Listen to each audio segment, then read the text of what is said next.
बिहार समेत पूरे उत्तर भारत में भूकंप के तेज झटके महसूस किए गए। भूकंप की तीव्रता 6.4 मापी गई है। रात करीब 11:32 पर भूकंप के झटके महसूस किए गए।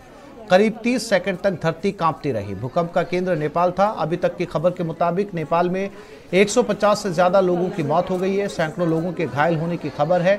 साथ ही कई घर ध्वस्त हो गए हैं। घायलों का अस्पताल में इलाज जारी है। साथ ही नेपाल की बचाव टीम और स्थानीय लोगों को घरों में फंसे लोगों को निकालने में जुटी है। नेपाल के पीएम भूकंप प्रभावित इलाकों का दौरा भी कर रहे हैं।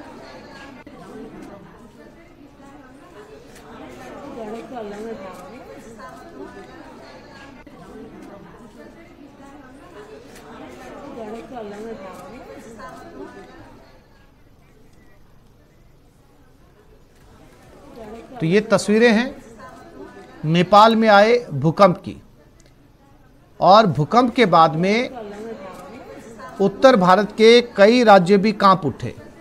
झटके नोएडा, दिल्ली, उत्तर प्रदेश, गाजियाबाद, राजस्थान तक महसूस किए गए हैं। एपिसेंटर नेपाल में था। 6.4 भूकंप की तीव्रता थी। 155 के करीब लोगों की मौत हो चुकी है नेपाल में। नेपाल के जाजरकोट इलाके में इसका एपिसेंटर था। और ये 5 तस्वीरें आप देख सकते हैं। पहली तस्वीर में भूकंप से घरों को काफी नुकसान पहुंचा है। दूसरी तस्वीर में रेस्क्यू ऑपरेशन, मलबे में दबी जिंदगियां निकाली जा रही हैं। तीसरी तस्वीर में 2 शहरों में तबाही और रेस्क्यू में परेशानी आ रही है, चूंकि पहाड़ी इलाका है। चौथी में मौके पर प्रचंड नेपाल के प्रधानमंत्री भी पहुंचे हैं। 5वीं में घायलों का इलाज अस्पतालों में इस समय चल रहा है।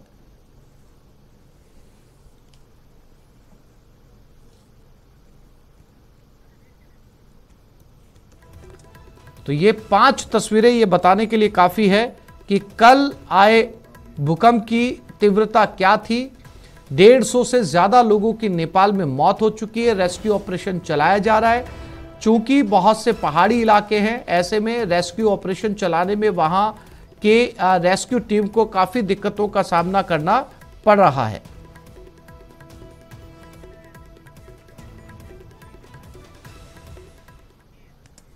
वहीं नेपाल में आए भूकंप पर पीएम मोदी ने ट्वीट किया है। पीएम मोदी ने ट्वीट कर लिखा, भारत नेपाल के साथ खड़ा है और हर संभव मदद देने के लिए तैयार है। नेपाल में भूकंप के कारण हुई जनहानि और क्षति से अत्यंत दुखी हूं। भारत नेपाल के लोगों के साथ एकजुटता से खड़ा है और हर संभव सहायता देने के लिए तैयार है।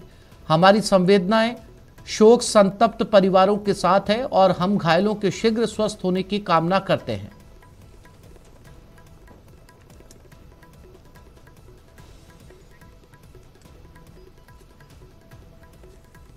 तो ये प्रधानमंत्री नरेंद्र मोदी ने एक्स हैंडल से लिखा है और नेपाल को भरोसा दिलाया है कि वो इस घड़ी में भारत पूरी तरीके से उनके साथ है, हर संभव सहायता देने के लिए तैयार हैं। और साथ ही इस आपदा को लेकर उन्होंने दुख भी जताया।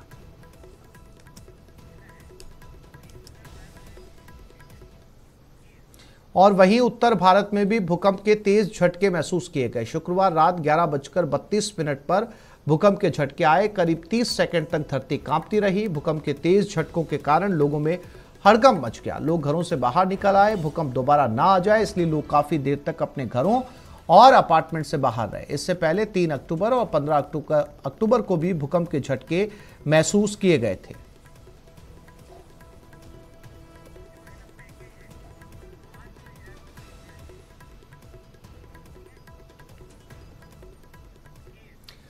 हमास और इजराइल के बीच जारी जंग में अब सीधे तौर पर हिजबुल्लाह की एंट्री होती नजर आ रही है। कल जिस तरीके से हिजबुल्लाह चीफ हसन नसरल्लाह ने इजराइल और अमेरिका को धमकी दी, उसके बाद जंग और भी ज्यादा भीषण होने का खतरा बढ़ गया है। हिजबुल्लाह चीफ की इजराइल को धमकी के बाद नेतन्याहू बहुत ज्यादा गुस्से में नजर आ रहे हैं। नेतन्याहू ने साफ साफ कहा कि अगर जंग में हिजबुल्लाह आया तो इजराइल उसका नामो निशान मिटा देगा।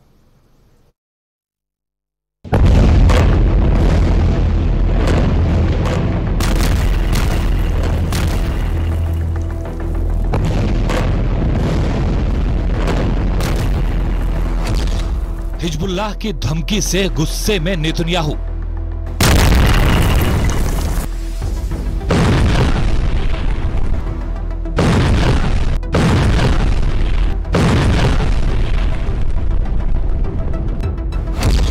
इजराइल ने गाजा में की बारूद की बारिश।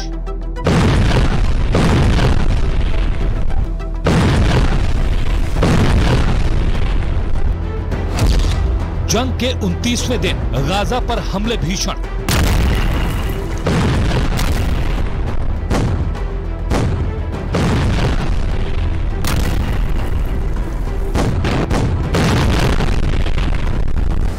हिजबुल्लाह की धमकी के बाद गाजा थर्रा गया है। पिछले 24 घंटे में गाजा में बम, गोले और बारूद की बारिश हो रही है।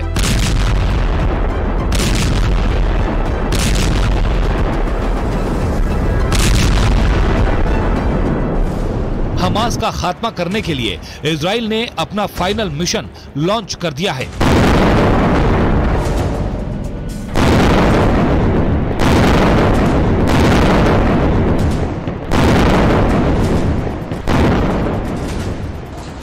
और अब हमास के साथ हिजबुल्लाह भी सीधे तौर पर इजराइल के टारगेट पर आ गया है।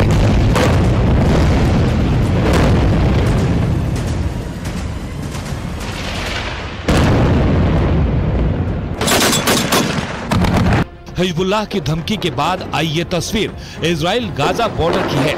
इजराइल ने देर रात गाजा पट्टी पर सीरियल रॉकेट अटैक किए। दक्षिणी इजराइल से एक के बाद एक कई रॉकेट आतंकी संगठन हमास के ठिकानों पर दागे गए। दावा है कि इस हमले में हमास के कई ठिकाने तबाह हुए हैं। 7 अक्टूबर से शुरू हुई इस जंग में मरने वालों का आंकड़ा 10,000 पार कर चुका है, जबकि हजारों मकान जमींदोज हो चुके हैं।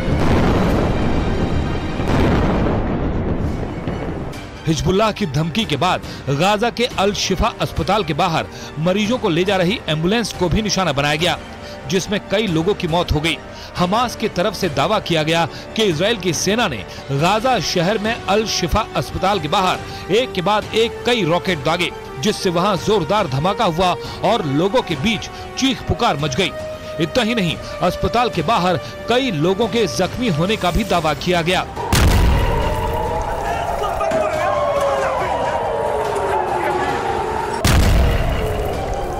मतलब इजराइल और हमास के बीच युद्ध हर बीतते दिन के साथ भीषण होता जा रहा है।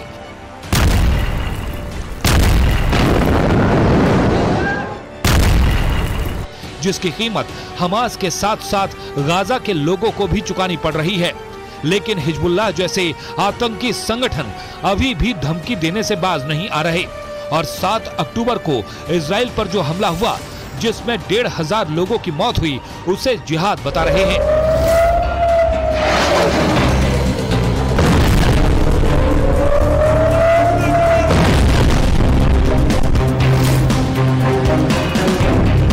हसन नसरल्लाह ने दावा किया है कि इजराइल के कई सालों से किए जा रहे ऐसे ही जुल्मों ने हमास को 7 अक्टूबर जैसा हमला करने पर मजबूर कर दिया।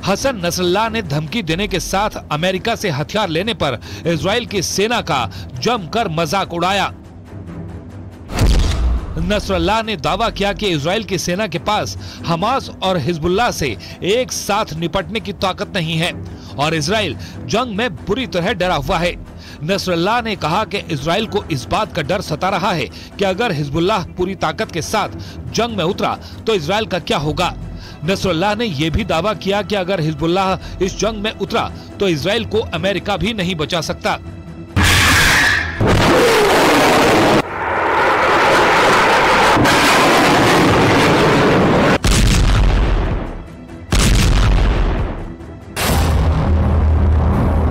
हमास से जारी जंग के बीच नसरुल्लाह की इन धमकियों के बाद अब इजराइल के प्रधानमंत्री नेतन्याहू बहुत ज्यादा गुस्से में हैं।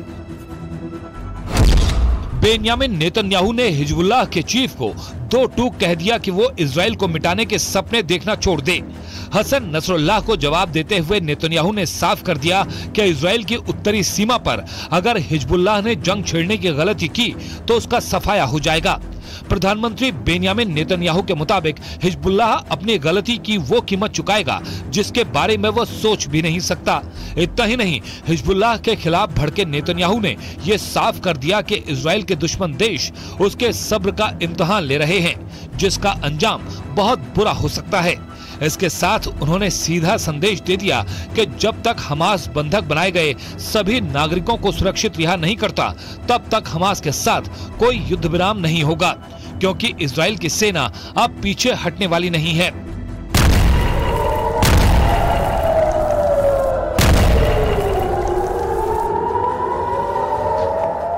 और पाकिस्तान में बड़ा आतंकवादी हमला हुआ। पाकिस्तान की मीडिया के मुताबिक मियांवाली एयरबेस में 5-6 आतंकियों ने हमला कर दिया। एयरबेस के अंदर फायरिंग और धमाके भी हुए।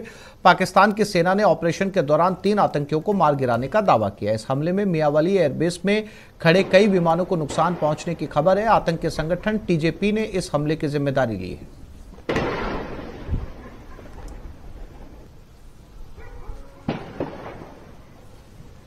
तो ये तस्वीरें पाकिस्तान के एक एयरबेस की है जो मियांवाली में स्थित है, और यहां धमाके की तस्वीरें साफ तौर पर नजर आ रही हैं। आतंकी संगठन टीजेपी ने इस हमले की जिम्मेदारी ले ली है।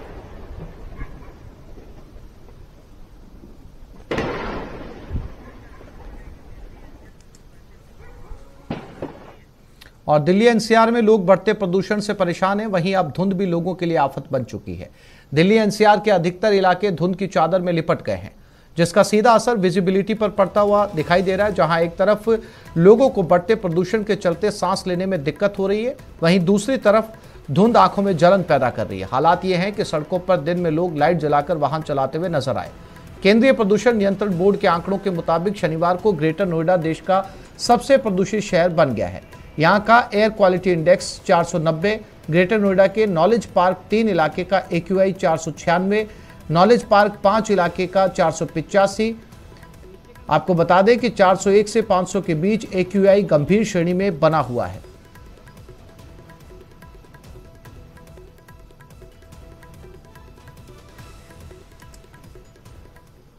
पहली बार ऐसा हुआ कि पिछले साल दिसंबर में एनवायरमेंट सेक्रेटरी को हटा करके स्पेशल ड्यूटी पर केंद्र सरकार ने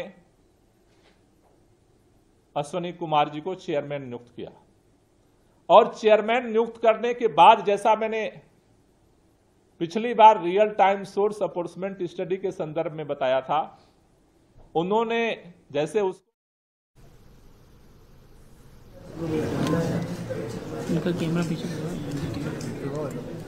और ये सीधी तस्वीरें झालावाड़ से, जहां पर पूर्व मुख्यमंत्री वसुंधरा राजे सिंधिया नॉमिनेशन के लिए पहुंची हैं। उनके साथ उनके पुत्र और सांसद दुष्यंत सिंह भी मौजूद हैं।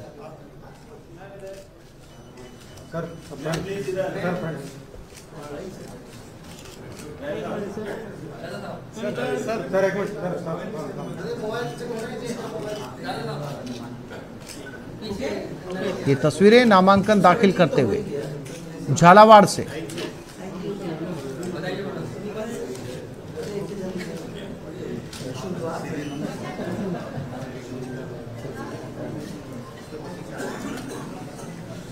ये फॉर्म की जांच करते हुए अधिकारी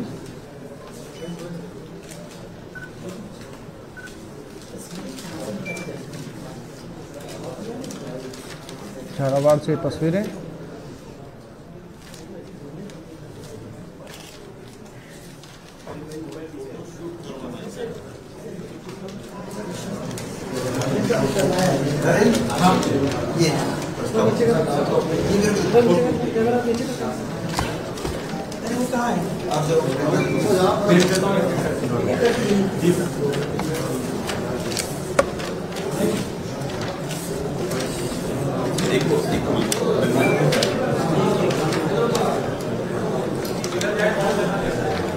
कुछ देर पहले इन्होंने एक जनसभा को संबोधित किया था झालावाड़ में, और अब जनसभा को संबोधित करने के बाद ये पहुंची हैं नामांकन दाखिल करने के लिए।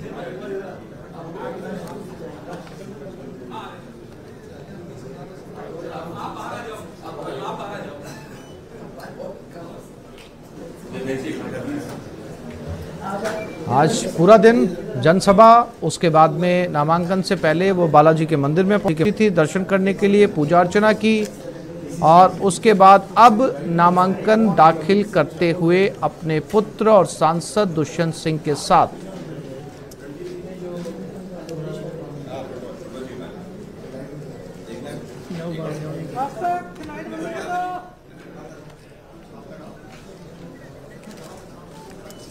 ये तस्वीरें फॉर्म की जांच करते हुए, फॉर्म चेक कर लिया गया, पहले अधिकारी को सौंपा गया, अधिकारी ने औपचारिकता पूरी की, उसके बाद साथ में सह अधिकारी को उन्होंने फॉर्म को सौंपा और कुछ ही मिनट के अंदर ये औपचारिकता पूरी हुई। तो इस तरह से पूर्व मुख्यमंत्री वसुंधरा राजे सिंधिया ने अपना नामांकन दाखिल कर दिया है झालरापाटन से।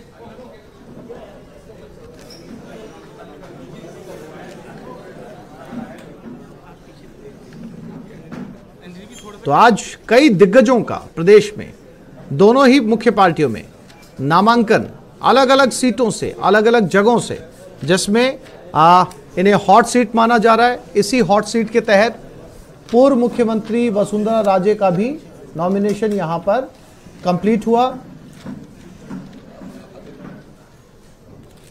इसके साथ अलग अलग शहरों के अंदर अलग अलग विधानसभा सीटों में कई दिग्गज आज नामांकन भरने के लिए पहुंचे हैं। वसुंधरा राजे लगातार पाटन से या झालरापाटन से विधायक बनती आ रही हैं। पिछली बार उनके सामने मानवेंद्र सिंह ने चुनाव लड़ा था, उनकी हार हुई थी, और अब एक बार फिर ठीक 5 साल बाद उन्होंने नामांकन दाखिल किया है अपनी उसी परंपरागत सीट से।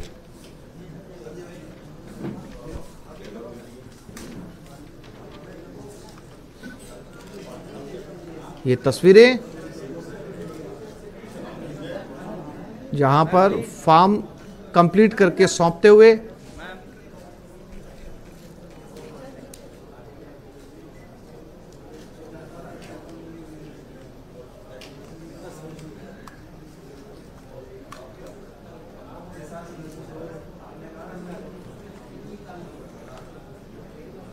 तो आज नामांकन से पहले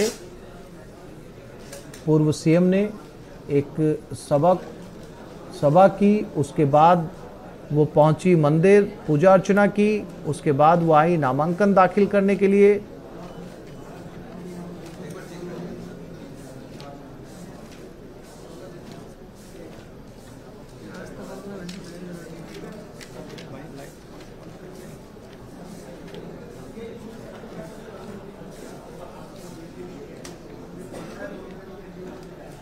तो फिलहाल कांग्रेस ने अभी तक इस सीट पर किसी कैंडिडेट को नहीं उतारा है, यानी कि कांग्रेस की तरफ से नॉमिनेशन होना या प्रत्याशी चुने जाना अभी बाकी है।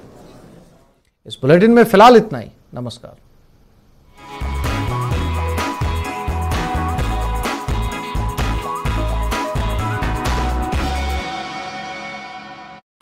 दिल्ली एनसीआर में प्रदूषण का प्रकोप जारी है। दिल्ली में प्रदूषण बहुत खतरनाक स्तर पर पहुंच चुका है। आनंद विहार में AQI 448, जहांगीरपुरी में AQI 421, द्वारका सेक्टर 8 में 435, IGI एयरपोर्ट पर 421। लोगों का घरों से बाहर निकलना मुश्किल हो चुका है। प्रदूषण से आंखों में जलन और सांस लेने में दिक्कत महसूस हो रही है। तो ये देश की राजधानी दिल्ली का हाल है, और ना केवल दिल्ली बल्कि एनसीआर, नेशनल कैपिटल रीजन, जो नोएडा, गाजियाबाद और आसपास के जो शहर हैं वहां पर भी कमोबेश यही स्थिति है। और एयर क्वालिटी इंडेक्स आपकी टेलीविजन स्क्रीन के ऊपर लोगों को बाहर निकलने में खासी परेशानी हो रही है, आंखों में जलन और सांस लेने में दिक्कत।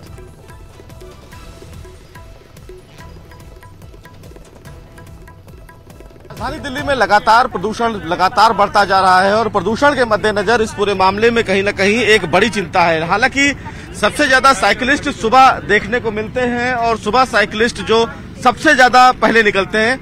सर, इस समय पोल्यूशन बहुत ज्यादा है, 500 के पार है, कैसे देखते हैं और कितनी दिक्कतें आ रही हैं आप लोगों को? हाँ, मतलब अभी तो वैसे दिवाली का भी मौसम है, तो AQI तो वैसे भी हमें पता ही है कि ये और ख़राब होने वाला है। एंड अब तो एक हफ्ता और बाकी है, एक हफ्ते से पहले ही इतनी ख़राब है। एंड हम लोग ऐसा नहीं कि सिर्फ इस रूट पे आते हैं, हम लोग वैसे वो पलवल वाले रूट में भी जाते हैं, वहाँ भी यही सेम पोल्यूशन लेवल है। इट्स नॉट दैट कि यहाँ पे ज़्यादा है, सारी ही जगह पोल्यूशन तो बहुत ज़्यादा है। पराली जलाई जा रही है बताया जा रहा है, जिसकी वजह से पोल्यूशन बहुत ज़्यादा हिट आउट हो रहा है चारों तरफ। सी दैट्स व्हाट कि ये एक चीज़ पे नहीं है, व्हीकल्स भी तो बहुत ज़्यादा है ना यहाँ पे, कंस्ट्रक्शन भी बहुत तगड़े लेवल पे चल रहा है ना। फिलहाल वो उस पर बैन है, कंस्ट्रक्शन और डीजल गाड़ियां नहीं चल रही दिल्ली में।